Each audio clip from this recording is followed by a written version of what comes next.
those who do not know me, I am Glenda's son, Robert. As hindsight is 2020, I just realized I have joined an exclusive club. The club experiencing the loss of a loved one, a mother, father, a brother, a sister, or even a child. This is one club I did not want to be a member of, but unfortunately it is a club that we will all be members of. My first funeral that really had an impact on my life was Tita Judy. Her life was taken by a drunk driver. And at that funeral, all I could think of was that I did not want to be alive to witness any of my parents' funeral. But by the grace of God, I am now.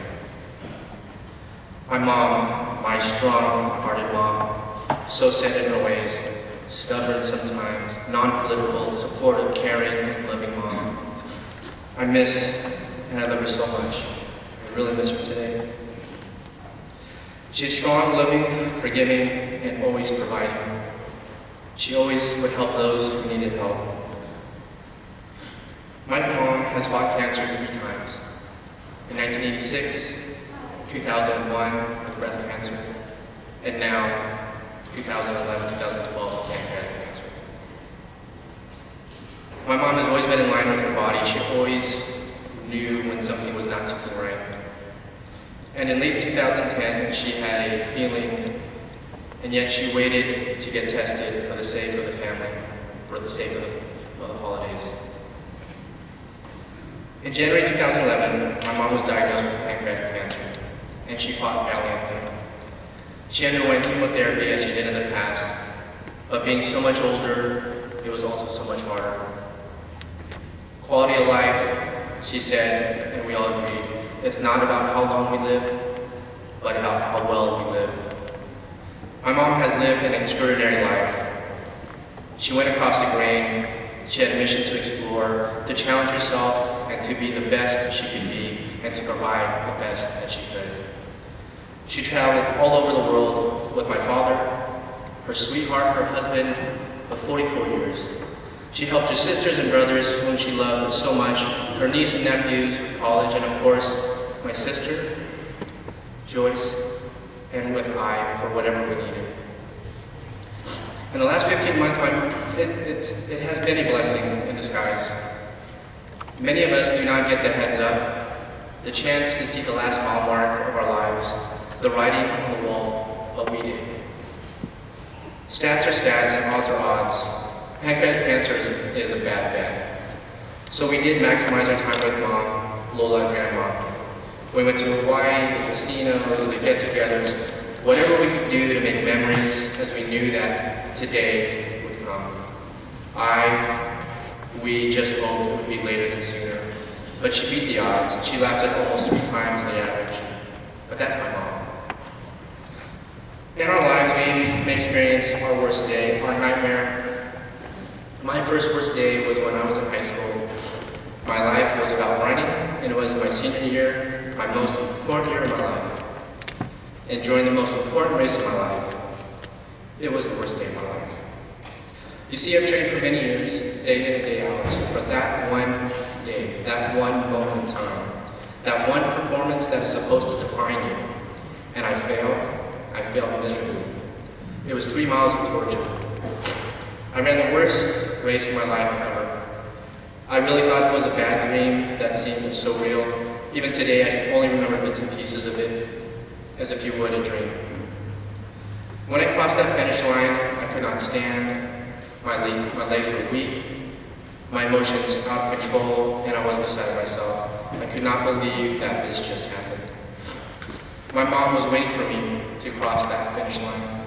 As she grabbed me, held me up, and helped me walk, she kept telling me it's okay, you'll get through this. She did this for what seemed an eternity. We are here today, and this is now the second worst day of my life. And again, I can feel her holding me, walking next to me, and telling me it's okay. We will get through this. I see and feel my mom's presence every day through my children, 17 days ago, I returned home from work. Mom was waiting for me all day to get home. When I saw her, she said, "No, what took you so long to get home?"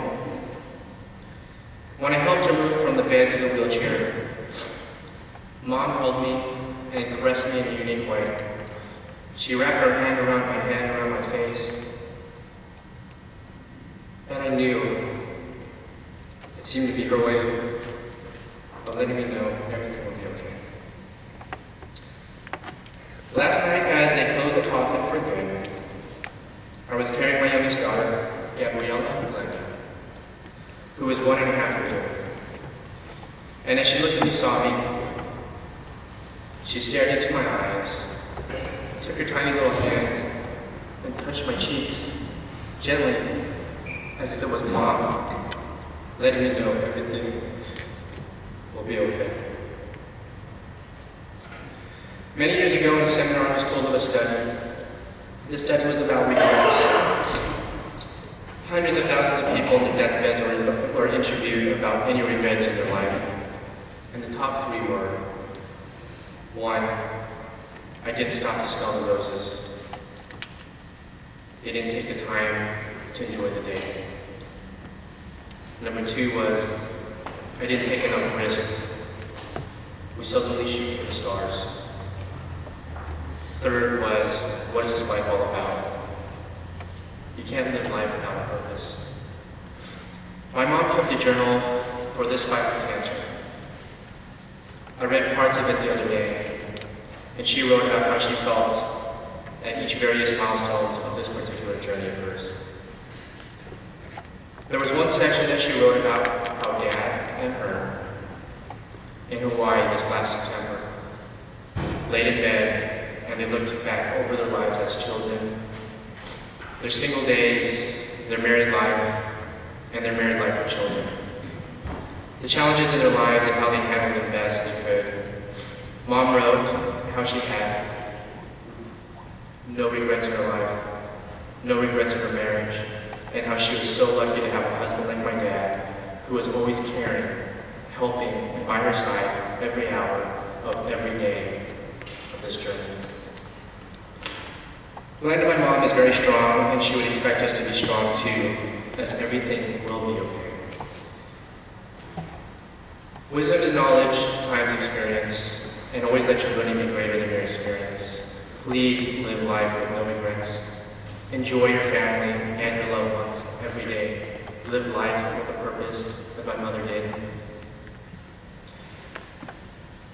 I tried to end this eulogy, but I don't want it to end. I can't get myself to do it. There's still so much to say about my mom's life. Memories of Lexi, checking my mom's heart with a stethoscope, playing nurse. That was my mom's nurse. My boy Sebastian Gavin bringing smiles to her face every time they would come by to see her. Ella, wanting her Lola, my mom, to hold her at the last portion of her life, as though she knew what was happening. My mom would hold her and gather every strength that she had. She fought for them, she fought for the family, she fought for the conversation with my wife, Myra, her daughter-in-law. Please remember my mom, Glenda Belo, as caring and compassionate. A registered nurse for 40 years who loved her job, her co-workers, her family, her friends, and of course her family and her flowers.